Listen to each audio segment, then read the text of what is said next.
नमस्कार, आप देख रहे हैं भारत 50 न्यूज़। मैं हूं आपका मित्र भरत कुमार। आज का जो टॉपिक है वो बहुत ही अहम है, क्योंकि अब आप देख रहे हैं कि लोकतंत्र का सबसे बड़ा महापर्व जिसको कहा जाता था चुनाव, अब चुनाव का आखिरी चरण भी समाप्त हो गया। कुल 7 चरणों में चुनाव होना था और चुनाव की आखिरी चरण यही आज के ही दिन 1 जून को रखा गया था। आज 1 जून को सवेरे 7 बजे से लेकर शाम को 5 बजे तक, तो कहीं 6 बजे तक मतदान हुआ था। मतदान की प्रक्रिया समाप्त हो चुकी है। अब जो आपको दिखने को मिलेगा वो ये मिलेगा कि एग्जिट पोल, बड़ी बड़ी चैनल या यूँ कहे तो अब ठेकेदार कहिए, वो सब ठेका लेकर रखा है, उसको कंपनी कहा जा सकता है। वो अब एग्जिट पोल दिखाकर सही जो मुद्दे हैं उससे आपको भटकाने का प्रयास किया जाएगा। ये एग्जिट पोल की कहानी हम सुनाने आए हैं कि एग्जिट पोल क्या होता है और कैसे बनता है या कैसे काम करता है, या इस पर लोगों की कैसे भरोसा होने लगा है। क्या एग्जिट पोल ज़रूरी है? क्या एग्जिट पोल पर चर्चा करना सबसे ज़रूरी है? तो नहीं। बात यह है कि जब कोई मुद्दा ना हो, जब कोई चर्चा करने के लिए उसके पास विषय ना हो, टॉपिक ना हो, तब वो लोग ऐसे टॉपिक का चयन करते हैं जो जिससे अधिक टीआरपी वसूला जा सकता।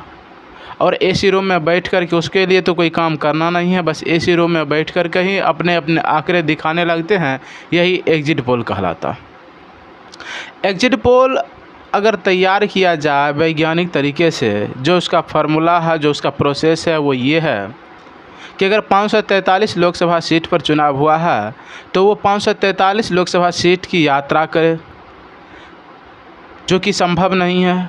अगर वो 543 लोकसभा सीट की यात्रा करते हैं तो उसमें भी कितने मतदान केंद्र बनाए गए हैं, जितने बूथ हैं सभी बूथ पर वो मिले। सभी जैसे एक अगर लोकसभा क्षेत्र की बात करें तो एक लोकसभा क्षेत्र में कम से कम 20 लाख मतदाता आते हैं, जिसमें से 10 से 12 लाख मतदाता मतदान करते। अब चूँकि एक ज़िला में ये एगो आ जाता है, तब उसके लिए कितना बूथ बनाया गया होगा, उस बूथ का भ्रमण करना पड़ता। फिर लोगों से मिला जाता है, वहाँ की राय लिया जाता है, वहाँ का हवा देखा जाता है। ऐसे करते करते जब पूरे 543 की वो यात्रा इसी तरह से करेगा, तब जा कर के एक सटीक एग्जिट पोल बन पाएगा कि सरकार किसका बनेगा या किसके खाते में कितना सीट आ रहा है। यही एग्जिट पोल होता। लेकिन आज के तौर पर मीडिया को चर्चा करने के लिए कोई टॉपिक नहीं है। विकास की बात तो उसको करनी नहीं है, कहाँ क्या काम हुआ या नहीं हुआ वो तो दिखानी नहीं है। वादा पर वादा, वादा पर वादा, झूठ पर झूठ, झूठ पर झूठ जो होते जा रहा है, इसको हकीकत में बदलने के लिए उसके पास समय नहीं है, या यूँ कहे तो इस पर चर्चा करने के लिए उसके पास समय नहीं। तो इसीलिए वो लोग एग्जिट पोल का सहारा लेते हैं। एक सामान्य नागरिक को एग्जिट पोल पर भरोसा नहीं करना चाहिए, क्योंकि आज 1 तारीख हो ही गया, अब 2 दिन तो शेष बचे हैं, 2 तारीख और 3 तारीख। 4 तारीख को फाइनल निष्कर्ष निकल जाएगा कि जीत कौन रहा है और हार कौन रहा, और जीत और हार का अंतर कितना से हो रहा है। जो सामान्य जानकारी के लोग हैं या सामान्य मतदाता है या विशेष रूप से जनता जो हैं, वो इस बात का ख्याल रखें कि बड़ी बड़ी जो कंपनी है, बड़ी बड़ी चैनल वाले, उनके प्रोपेगेंडा में न आए और उनके जो दिखाए जा रहे हैं आंकड़े उस पर भरोसा न करें। अभी जो आपको एग्जिट पोल दिखाया जाएगा वो सही भी हो सकता है, गलत भी हो सकता है। अगर ये गलत हो गया तो थोड़ा बहुत बोल करके ये अगले चुनाव के लिए निकल जाएंगे। अगर इनका एग्जिट पोल सही हो गया तो फिर ये 5 साल तक अपना ढिंढोरा पीटते रहेंगे, अपनी कामयाबी का झंडा दिखाते रहेंगे कि देखिए हमने सबसे सटीक और सबसे फास्ट एग्जिट पोल किए थे और हमारा सबसे सही रहा था, हम सबसे बेस्ट मीडिया हैं। भारत की मीडिया अगर इतना बेहतर वास्तव में रहती तो मीडिया का स्थान विश्व स्तर में 150 से नीचे नहीं चला जाता। आज भारत का स्थान मीडिया के कंपैरिजन में पूरे विश्व में 150वें स्थान पर भी नहीं है, 150 से भी बाहर है। ये हमारे देश की मीडिया व्यवस्था। यहाँ की मीडिया मेहनत करना नहीं चाहती है, बस एसी रूम में बैठ कर के ही न्यूज़ चलाना चाहती है।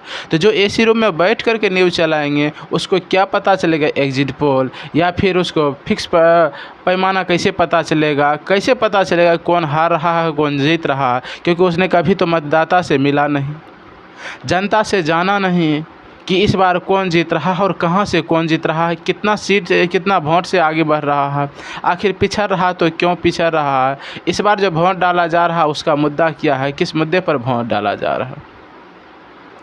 इन सब बात की परवाह किए बिना बड़ी बड़ी जो चैनल वाले हैं ये सब अब ऐसे ऐसे मुद्दा तैयार करेंगे, ऐसे ऐसे आंकड़ा दिखाएंगे, पार्टी के नाम पर जाति के नाम पर मुद्दा दिखाने का प्रयास करेंगे, आंकड़ा दिखाएंगे कि इस जाति ने इतना से वोट डाला, इस कारण से इस यहाँ के इस जाति के कैंडिडेट को इतना फ़ायदा हुआ और उसके कारण ये पार्टी इस सीट पर जीतती नज़र आ रही है। यानी पहले वो पार्टी के आधार पर दिखाने का काम करेगा, फिर जाति धर्म के आधार पर वो सीट को बढ़ोतरी और घटाने का काम करेगा और यही दिखाने का प्रयास करेगा। आज अगर सही के मायने में अगर हम आपसे कहें तो ये कह रहे हैं कि मीडिया पर भरोसा कम कीजिए, अपने ऊपर ज़्यादा विश्वास रखिए, क्योंकि आज की मीडिया नहीं रही है। अब उसके पास विकास की बात करने के लिए कुछ है नहीं, कोई दूसरा टॉपिक उसको है नहीं, या फिर उसे न्यूज़ बनाने के लिए उसे मेहनत करना पड़ेगा, जनता के पास जाना पड़ेगा, लोगों को बीच जा कर के उसे मिलना पड़ेगा, जो कि उतना वो मेहनत करने के लिए तैयार नहीं। तो ये तो हकीकत है कि जो मेहनत करने के लिए तैयार नहीं है, जो जनता के बीच नहीं जाएगा, जनता की समस्या से जानकारी नहीं ले पाएगा, तो फिर वो किस तरह का न्यूज़ चलाएगा। तो ऐसे ऐसे मीडिया ही आपको एग्जिट पोल दिखाने का काम करेगा, या फिर एसी रूम में बैठ कर के डिबेट चलाएगा, जिससे आपका ध्यान बस उसी डिबेट की ओर बढ़ जाए और आपको लगे कि अगर डिबेट नहीं देखा तो हमें राजनीति की कोई पकड़ नहीं, जो कि गलत। राजनीति की पकड़ के लिए ये ज़रूरी नहीं है कि आप डिबेट ही देखें, राजनीति की पकड़ आप अपने सामाजिक क्षेत्र में भी देख सकते हैं। आपके समाज में जो भी वर्ग के लोग रहे आप उनसे मिलिए, सबकी अपनी अपनी राजनीतिक रुचि के बारे में जानिए, किसको किस पर ज़्यादा लगाव है, कौन किसको वोट दे रहा है, क्यों दे रहा है, किन मुद्दों पर दे रहा है, और अगर नहीं दे रहा है तो क्यों नहीं दे रहा है, वोट नहीं देने का क्या रीज़न है। अगर आप ये सब जान रहे हैं तो आप राजनीतिक में एक अच्छी पकड़ माने जाते हैं।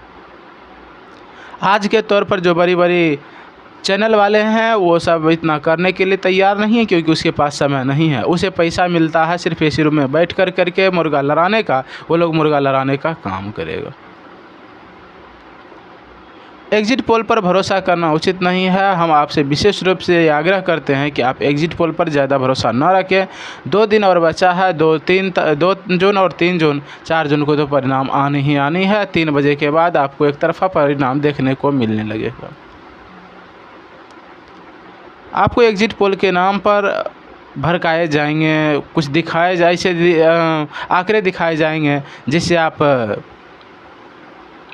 परेशानी में पड़ सकते हैं, क्योंकि आपको जाति के आधार पर दिखाए जाएंगे और आप जाति के नाम पर जिस पार्टी को सपोर्ट करते हैं उस पार्टी को अगर सीट कम मिलते आ रहा है तो आप 2 दिन तक डिप्रेशन में भी रह सकते हैं।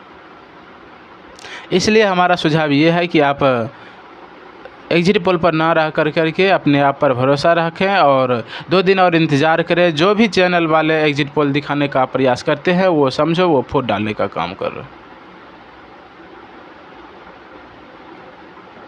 क्योंकि जो चीज़ संभव नहीं है उस पर चर्चा करना ये तो मूर्खता ही का निशानी।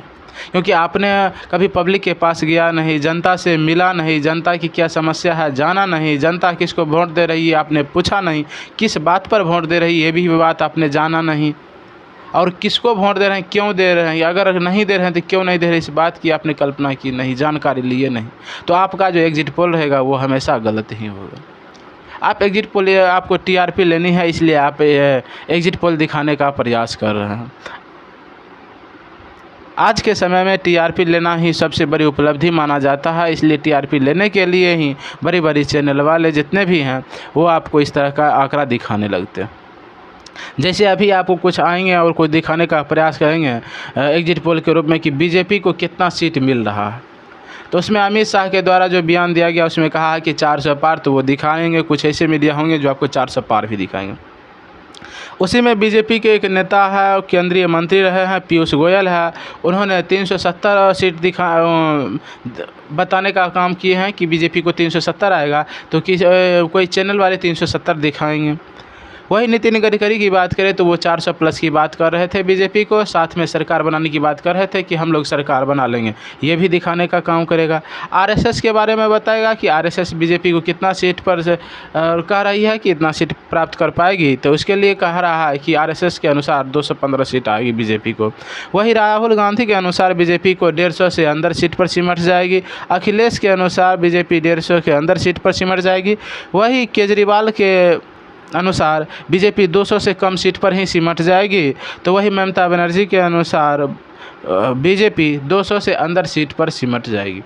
वही अगर कांग्रेस की बात करें, कोई अगर पूछे दिखाएगा कि कांग्रेस को कितने सीट मिलनी चाहिए, तो उस पर मोदी जी के अनुसार मोदी जी जो कहे हैं वो ये कहे हैं कि कांग्रेस 50 से भी अंदर सीट पर सिमट जाएगा, यानी इससे अधिक सीट नहीं आएगा। यही आपको एग्जिट पोल दिखाने का काम करता।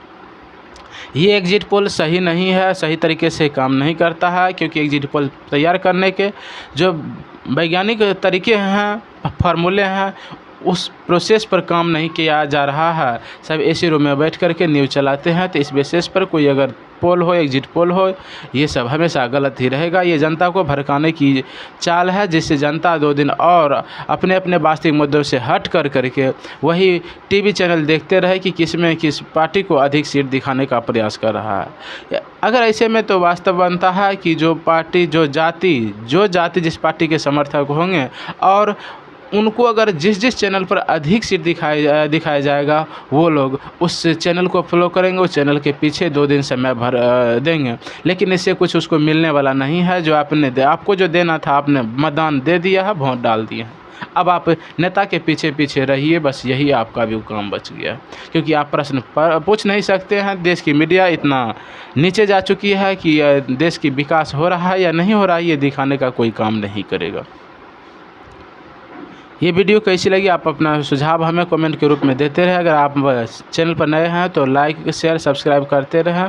फिर मिलेंगे किसी और वीडियो में, तब तक के लिए धन्यवाद।